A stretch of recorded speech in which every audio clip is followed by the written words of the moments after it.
The Descent of Christ into Hell, by Soul Only, or Body and Soul. A survey of the Lutheran dogmaticians and commentators. The status controversiae on this is not whether the descent merely refers to earthly burial and suffering on the cross, for this is denied, nor is it whether Christ descended according to only one nature or the other, for he descended by both. Nor is it whether Christ was present in Hades according to his divine nature due to immense omnipresence, for this is accepted, nor is it over whether Christ suffered in Hades, for this is denied. Nor is it over whether the descent is solely part of the humiliation, for this is denied. But the controversy is over whether Christ descended, first, only in his soul, second, by his body and soul according to the second, spiritual mode, leaving his fleshly body in the tomb, or third, by his body and soul after revivification, usually implying the body is no longer in the tomb. The reader must understand that this controversy came up among Lutherans because some taught a rather extreme position that Christ's soul descended to hell and suffered there as further punishment for the sins of the world. This squarely placed the descent into hell as part of the humiliation. This was rejected, which led to the question more generally of whether the descent was part of the humiliation or exaltation, or both. The conclusion was that it was primarily part of the exaltation, with some saying it was secondarily part of the humiliation, as Bente notes was the position of Westphal, Flacius, Gallus, and Osiander, and others not mentioning it being part of the humiliation at all. Some of those who wished to place it solely in the exaltation contended that this meant Christ had to revivify first before descending, for otherwise it would still be secondarily part of the humiliation. Understand that the debated point is a non-fundamental article of faith, or perhaps not an article of faith at all, but it is still worth discussing because it pushes the theologian to grasp implications of different doctrines and consider how they relate. The atheist can find much value in considering arguments for the existence of God because of the philosophical questions it brings to mind. This is much the same. Luther calls this a useless question, but then he himself discusses it only a few sentences later. A note on interpretation.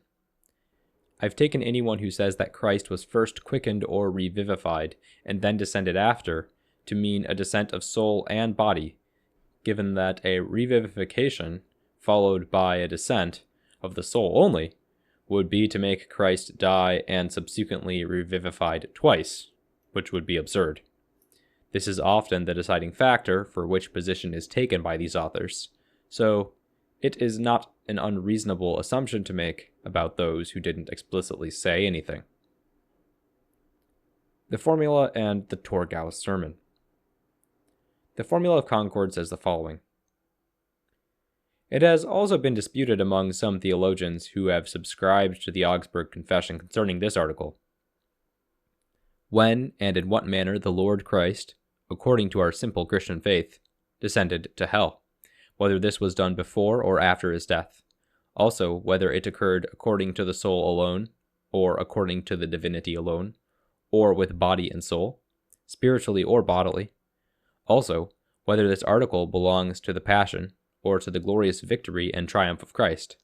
But since this article, as also the preceding, cannot be comprehended by the senses or by our reason, but must be grasped by faith alone, it is our unanimous opinion that there should be no disputation concerning it, but that it should be believed and taught only in the simplest manner, according as Dr. Luther, of blessed memory, in his sermon at Torgau in the year 1533, has explained this article in an altogether Christian manner, separated it from it all useless, unnecessary questions, and admonished all godly Christians to Christian simplicity of faith. For it is sufficient that we know that Christ descended into hell, destroyed hell for all believers, and delivered them from the power of death and of the devil, from eternal condemnation and the jaws of hell. But how this occurred we should not curiously investigate, but reserve until the other world, where not only this point, mystery, but also still others will be revealed. which we here simply believe, and cannot comprehend with our blind reason. Epitome 11. And since even in the ancient Christian teachers of the Church, as well as in some among our teachers, dissimilar explanations of the article concerning the descent of Christ to hell are found, we abide in like manner by the simplicity of our Christian faith, comprised in the Creed, to which Dr. Luther in his sermon, which was delivered in the castle at Torgau in the year 1533, concerning the descent of Christ to hell, and we simply believe that the entire person, God and man, after the burial descended into hell, conquered the devil, destroyed the power of hell, and took from the devil all his might. We should not, however, trouble ourselves with high and acute thoughts as to how this occurred, for with our reason and our five senses this article can be comprehended as little as the preceding one, how Christ is placed at the right hand of the almighty power and majesty of God. But we are simply to believe it and adhere to the word in such mysteries of faith. Thus we retain the substance, sound doctrine, and true consolation that neither hell nor the devil can take captive or injure us and all who believe in Christ. Solid Declaration 11. Notably, both the Epitome and the Solid Declaration point us to the 1533 Torgau sermon. Here I quote the relevant portion from Rydecky's translation. Thus, when the world hears that Christ descended to hell, it immediately goes off and wants to speculate how it occurred. And it asks all sorts of wild and useless questions, whether only his soul descended, or whether his divinity went with it. That is, I believe in the whole person, God and man, undivided with body and soul, born of the Virgin, who suffered, died, and was buried. Thus here I also should not divide anything, but should believe and say that the same Christ, God and man in one person, went to hell, but did not remain there. As Psalm 16 says of him, "You will not abandon my soul in hell, nor allow your Holy One to see decay." But it means soul, according to the scriptural use, not as we speak of it as a distinct entity from the body. It means the whole man, even as he is called the Holy One of God. But how this may have happened that the man lay there in the grave and yet went to hell, that we should and must leave unfathomed and not understood, for it certainly did not happen in a bodily, leiblich, or comprehensible, greiflich way. Although one must depict it and think of it crudely and in a bodily way, and thus refer to it by way of analogy, as when a mighty hero or giant enters a fortified castle with his army, and his flag, and his weapons, and breaks it down, and takes his enemy, and binds him, etc. Therefore, simply say this: if someone asks you about this article, how it took place, that I certainly don't know, nor will I think too much about it, nor can I explain it. But I can surely paint a crude picture for you, and capture it in an analogy, to speak clearly about these hidden things. Christ went and took his banner as a conquering hero, and flung the door wide open with it, and caused such an uproar among the devils, that this one over here fell out through a window, and that one over there fell out through a hole. Martin Luther, Third Sermon for Easter Day, Torgau, 1533. It seems to me that the formula specifically points to following Luther's simplicity on the topic, avoiding speculation and useless questions, which is a repeated theme in the sermon. Most of the sermon as a whole is addressing application of the descent into hell, clearing up crude misunderstandings, and telling people not to speculate or overthink things. Very little is spoken on the controverted questions apart from saying that we don't know. That being said, Luther makes quite a few comments in the quoted section above on the issue of the soul-body descent debate, but it remains unclear despite his comments. He says, quote, "Whole person, undivided with body and soul, suffered, died, and was buried." But he doesn't list there the descent. What he does instead is say that in the descent, I should not divide anything, and that God and man in one person went to hell. This could suggest that Luther takes the soul and body position. What makes this difficult, however, is that the qualifier, God and man, before in one person, could merely be a rejection of Nestorian errors, not a statement of the soul-body issue. He also qualifies afterward that Psalm 16, which mentions the descent and speaks of Christ's soul in hell. But Luther says this doesn't mean a distinct entity from the body, but is being used as a synecdoche for the, quote, whole man, which suggests the soul and body position. This is made difficult by the following paragraph, however. Luther states that, quote, the man lay there in the grave and yet went to hell.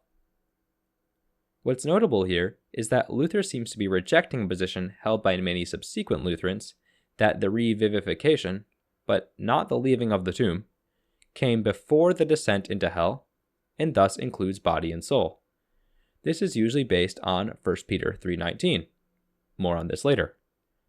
But what does he mean when he says that man lay there in the grave during the descent, if both body and soul descended? He also states that the descent did not happen in a, quote, bodily way. This seems to point to the soul-only position. This is a repeated theme, too, as it occurs 3 separate times in the sermon. My suggestion is that Luther believes Christ's circumscribed, local body remains in the tomb, but he nonetheless descends by both body and soul, in the same way that Christ's circumscribed, local body remains in heaven since the ascension, yet he is present in the Holy Supper in both body and soul. This presence in the supper is not bodily, but it does include the body. The distinction here is the mode of presence of Christ's body. The Solid Declaration lays this out most clearly and quotes Luther for the distinction. This is not an anachronism. Quote, also, the one body of Christ, says Luther, has a threefold mode, or all 3 modes of being anywhere. First, the comprehensible bodily mode, and here excuse my poor German pronunciation, erstlich die begreiflich leibliche Weise, or in the Latin, primo comprehensibili et corporali ratione, as when he went about bodily upon earth, when, according to his size, he vacated and occupied space, was circumscribed by a fixed place. This mode he can still use whenever he will, as he did after the resurrection, and will use at the last day, as Paul says, 1 Timothy 6:15, which in his times he shall show, who is the blessed God, and only potentate, the King of kings and Lord of lords. And to the Colossians, 3:4, when Christ, who is our life, shall appear. In this manner he is not in God or with the Father, neither in heaven, as the mad spirits dream. For God is not a bodily space or place. And this is what the passages, how Christ leaves the world and goes to the Father, refer to, which the false spirits cite. Secondly, the incomprehensible, spiritual, geistlich spirituali mode, according to which he neither occupies nor vacates space, but penetrates all creatures wherever he pleases, according to his most free will. As to make an imperfect comparison, my sight penetrates and is in air, light, or water, and does not occupy or vacate space, as a sound or tone penetrates, and is in air or water or board and wall, and also does not occupy or vacate space. Likewise, as light and heat penetrate and are in air, water, glass, crystal, and the like, and also do not vacate or occupy space, and much more of the like. Many comparisons of this matter could be adduced. This mode he used when he arose from the closed and sealed sepulchre, and passed through the closed door to his disciples, and in the bread and wine in the Holy Supper, and, as it is believed, when he was born of his mother, the most holy Virgin Mary. Thirdly, the divine heavenly mode, since he is one person with God, according to which, of course, all creatures must be far more penetrable and present to him than they are according to the second mode. For, according to that second mode, he can be in and with creatures in such a manner that they do not feel, touch, circumscribe, or comprehend him. How much more wonderfully will he be in all creatures according to this sublime third mode, so that they do not circumscribe nor comprehend him, but rather that he has them present before himself, circumscribes and comprehends them. For you must place this being of Christ, who is one person with God, for you must place this mode of presence of Christ which he has by his personal union with God, very far, far outside of the creatures, as far as God is outside of them, and again as deep and near within all creatures as God is within them. For he is one inseparable person with God. Where God is, there must he also be, or our faith is false. Solid Declaration 7, 98 through 102. Note the, quote, comprehensible bodily mode in the opening. This is the same language used by Luther in the Torgau sermon, namely leiblich and greiflich in the German. In my reading of Luther, Christ did not descend according to this mode. Mode 1, local circumscribed presence. But this does not at all rule out the second mode, which I believe is what Luther is saying. Christ descended in body and soul according to the second mode, not the first, and his fleshly body lay in the tomb still, something seemingly rejected by many later Lutherans, such as Hallatz, who states Christ's body was not lying in the tomb. Surveying the authors after Luther. The following early Lutherans say nothing that I could find of the discussion of Christ's soul and body, and speak only about the person or natures of Christ. Nicolaus Hunius, Hutter, Hamilton, Sorcerius, Melanchthon, and Bugenhagen. Schmid, who summarizes the opinions of the scholastics, says nothing on the topic. Regius affirms that the soul descends and says we do not know about the body and shouldn't speculate. Among the pre-Pietist Lutherans, John Parsimonius, John Matzberger, Brenz, the preachers at Augsburg in 1565, see Bente's historical introduction to the Lutheran confessions on these figures, Quensted, Kalov, Bayer, Naxkow, and Hallatz, say that both body and soul descended, with most clearly stating that this took place after the revivification. Chemnitz gives mixed signals. He isn't explicit anywhere I could find.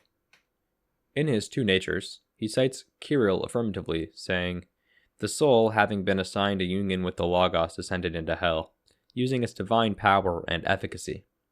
And the deity alone did not descend into hell, but the soul, having shared in the union with the Logos, descended, and used its divine power and efficacy to appear to the spirits who were there. And Epiphanius, affirmatively, saying, having descended in the deity to hell with his soul, and having redeemed the prisoners with fortitude and power, the divine Logos returned with his holy soul, with which he had freed the captives, and on the third day he rose with body and soul from the dead. But he also quotes Augustine affirmatively, saying, I know that the deity descended into hell with the attribute of the flesh. I know that the flesh ascended into heaven by the power of the deity, as it was not a property of the flesh to walk with dry feet above the threatening waves. So Chemnitz could go either way, but the quotes are 3-1 in favor of the soul only descending. Gerhard says nothing in particular, but affirmatively quotes Kirill, saying, the soul that was given union with the Word descended into hell, and by divine power said to those in chains, come forth. This seems to place him in the soul-only camp. Of the Pietists, in the 1700s, Pontoppidan says nothing of the soul body at all, at least in his catechism, which is expected because it is a catechism for children, not a dogmatics text. Knapp, who wrote dogmatics lectures, affirms that only the soul descended and not the body. Of the post-Pietists, 1800 to present, the following affirm that only the soul descended and not the body: Widener, Sartorius, Martinson, Kildall, and Remensnyder. Canis says Christ descended as a spirit after death before the resurrection, but it's unclear what this means. Stump only mentions that he descended prior to his revivification, but doesn't elaborate. This likely places him either in the soul-only or second mode position. Ehlert and Engelbrecht do not specify anything about body and soul. The following affirm the descent of the body and soul: Engelder, Arndt, Grabner, and Meyer, in The Doctrines of the Churches of Christendom, which they collectively co-authored; Galladay, Lenski, Kretzmann, Lenker, Lindbergh, Jacobs, Lang, Schaller, Voigt, John Theodor Müller, Stephen Müller, Nafsker, Walther, Pieper, Charlemagne, Scare, Bente, and Kahler, with most taking the position that Christ descended after the revivification. Lindbergh is a clear exception to this. My opinion. My personal take is that any position is acceptable, but I believe that Christ's body remained in the tomb during the descent. But nonetheless, he descended to hell with his body according to the second mode, as he is present in the Holy Supper. This position seems to be that of Lindbergh, who writes, quote, "Through his divine power, and in a divine way, he betook himself with his pneumatic body to Hades. His descent was verus et realis, but did not take place in a local way, humanly speaking, but supernaturalis." End quote. I believe this makes the most sense of the relevant passages, as I will show very briefly. 1 Peter 3, 18-19. "For Christ also suffered once for sins, the just for the unjust, that he might bring us to God, being put to death in the flesh," Greek, sarki, Vulgate, carne, Luther, Fleisch, "but made alive by the Spirit," Vulgate, spiritu, Luther, Geist, "by whom also he went and preached to the spirits in prison." This is the sedes doctrinae on this doctrine. Proponents of the view that Christ descended after his vivification take the final clause, "by whom also he went and preached to the spirits in prison," coming after "made alive by the Spirit," to mean that Christ descended after he was revivified. I don't believe this follows for two reasons. First, the clause begins with "by whom also," Greek, in ho kai. This phrase is placed here because it follows the word spirit, not due to temporal order. Christ was put to death in the flesh, but made alive by the Spirit. This same Spirit is also the one by whom he preached to the spirits in prison. Take this example. Say I crashed my car and had it towed to the mechanic. Then I said, "I rode my bike to the car mechanic, but came home in my car," in which also I crashed. Did I crash the car after I took it to the mechanic, or before? In isolation, the statement is ambiguous, but because I told you that I crashed it before, you know it came before I took it to the mechanic. And this is not problematic with the clause being at the end of the sentence. Second, the Apostles' Creed does seem to be laying out temporal order. Conceived by the Holy Ghost, born of the Virgin Mary, suffered under Pontius Pilate, was crucified, dead, and buried. He descended into hell. The third day he rose again from the dead. He ascended into heaven, and sitteth on the right hand of God the Father Almighty. From thence he shall come to judge the quick and the dead. Notice that every event here is chronological. If we take the descent into hell to be after the revivification, it seems it would make most sense to have it after rising from the dead. The only alternative reading is that rose again from the dead refers to leaving the tomb and appearing to others, rather than revivification. But this seems less plausible, as revivification is the more important redemptive aspect than leaving the tomb and appearing, and is the plain meaning of rose again from the dead. I note the Latin and German here for spirit in my earlier quotes, because I wish to show the connection between the passage and how the formula refers to the second mode. Christ ascends by the Spirit, spiritu, Geist, and the second mode is spiritual, geistlich, spirituali. Psalm 16, 9-10. Therefore my heart is glad, and my glory rejoices. My flesh, in the Hebrew basar, in the Greek, sarx, in the Vulgate, karo, in Luther, Fleisch, also will rest in hope. For you will not leave my soul in Sheol, nor will you allow your Holy One to see corruption.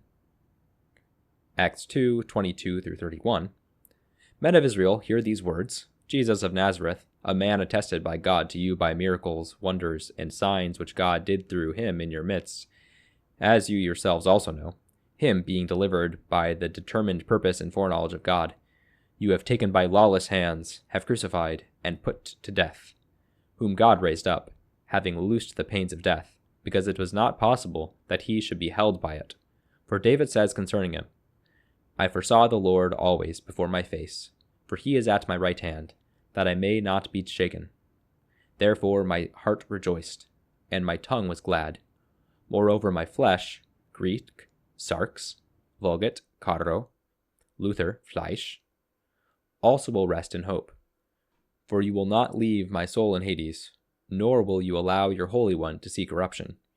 You have made known to me the ways of life. You will make me full of joy in your presence. Men and brethren, let me speak freely to you of the patriarch David, that he is both dead and buried, and his tomb is with us to this day. Therefore, being a prophet, and knowing that God had sworn with an oath to him that of the fruit of his body, according to the flesh, he would raise up the Christ to sit on his throne, he, foreseeing this, spoke concerning the resurrection of the flesh, that his soul was not left in Hades, nor did his flesh, Greek sarx, Vulgate karo, Luther Fleisch, see corruption. This is the passage cited by Luther earlier in the Torgau sermon. Several difficulties arise with the reading that Christ descended with his body after the revivification. The flesh rests. And this seems to me connected with the following verses about the soul being in Hades and the Holy One not seeing corruption. Rests suggests it is not moving, such as descending into hell. Meanwhile, the soul is in hell. Thus, the revivification cannot yet have taken place.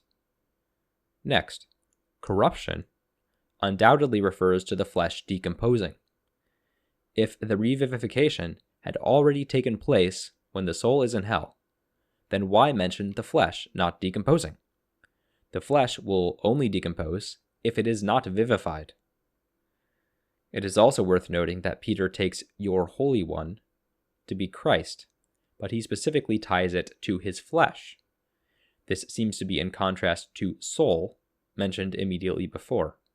If you insert flesh into the psalm, as Peter does after the quote, it becomes apparent what's going on.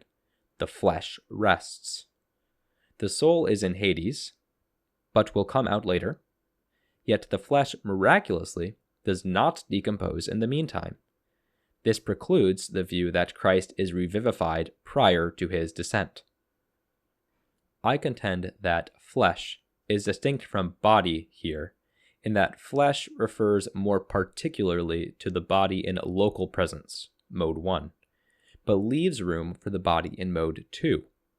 For this reason, I have provided the Greek, Hebrew, Latin, and German to demonstrate the consistencies of taking this as flesh and not generically body. The two alternative views, soul only or descent with body according to the second mode, both avoid these problems. Ephesians 4, 8-10. Wherefore he saith, He ascended up on high, he led captivity captive, and gave gifts unto men. Now that he ascended, what is it but that he also descended first into the lower parts of the earth? He that descended is the same also that descended up far above all heavens, that he might fill all things. The previous three positions could be read both in favor of the soul-only position and the second mode position. I contend that this passage rules out the soul-only position. Lutherans have consistently taken the last part of this quote, that Christ fills all things, to be speaking not merely about divine omnipresence, but about him filling all things with his body. Christ ascends above all heavens, and this certainly entails filling the heavens. But he also descends, entailing that he fills hell too. But if he fills the heavens with his body by ascending in his body, it seems he would also fill hell with his body by descending in his body. He would not fill heaven without ascending to heaven in his body, so neither would he fill hell without descending to hell in his body. An objector might say that because he ascended according to mode 1, he also must have descended then according to mode 1. I reject this on the grounds that the ascension is a more full and glorious act of his exaltation, whereas the descent is primarily an act of his exaltation, but secondarily an act of his humiliation. Consider what Martinson writes on the descent as exaltation and humiliation. We have included the descent into Hades in the doctrine of Christ's exaltation, yet viewing it in another aspect, it may certainly be taken as part of his humiliation. We must take it as belonging to his humiliation when we look upon Christ as now fully submitting himself to the law of death, undergoing the common fate of man, by descending into the valley of the shadow of death, because the spirit is then separated from its corporeity, and lives in an uncompleted being, waiting for its reunion with the body.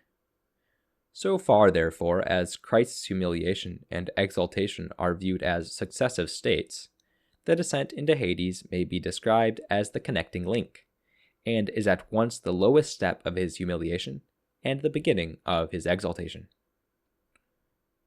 Martinson appears to be viewing this event in part through the lens of recapitulation theory, and in that lens, rather than a penal substitution lens, the humiliation aspect becomes apparent. Christ as man goes to Hades in order to redeem Hades for men. But men going to Hades surely is not an exaltation of them, but a humiliation. So it is a humiliation for Christ too. Of course, for Christ it is also, and primarily, an exaltation because of his purpose for being there and his actions while there, declaring victory. I might add that the descent is also trivially part of the humiliation in that Christ, quote-unquote, moves down. One can say similar things about the crucifixion too. Christ is, in some sense, exalted in the crucifixion because he is literally lifted up, and he, in death, defeats sin, which is surely exalting. Revivification, appearing to men resurrected, and ascending into heaven are all squarely part of the exaltation, and not the humiliation. Conclusion. It is important to not let the fine matters of the discussion get overemphasized here. I see this topic as more of a grounds for discussing theology more broadly, not as a point of contention. The formula rightly sets the stage by pointing us to the more important things to affirm on this article, avoiding heated discussion over finer points, including this debate specifically, and avoiding speculation. Nonetheless, I do think my conclusion is accurate, even if it is unimportant more generally. Hey everyone, thanks for watching another Scholastic Lutherans video. If you'd like to support us, you can follow us on Twitter at Gerhard's Ghost, or contribute on Patreon at Scholastic Lutherans. There you'll get access to our Telegram chat and other perks. Links can be found in the description. Subscribe, like, or leave a comment, and have a nice day.